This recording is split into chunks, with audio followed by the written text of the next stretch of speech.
اعوذ باللہ من الشیطان الرجیم، بسم اللہ الرحمن الرحیم۔ بیماریوں کا مسنون علاج۔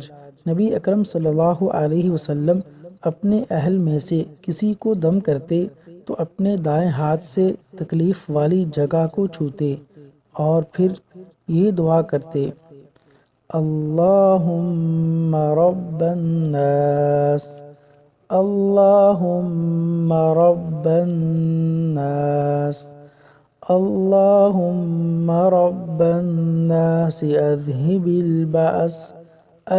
البأس واشف انت الشافی، اذہب البأس واشف انت الشافی، لا شفاء الا شفاؤک شفاء لا يغادر سقما، لا شفاء الا شفاؤک شفاء لا يغادر سقما۔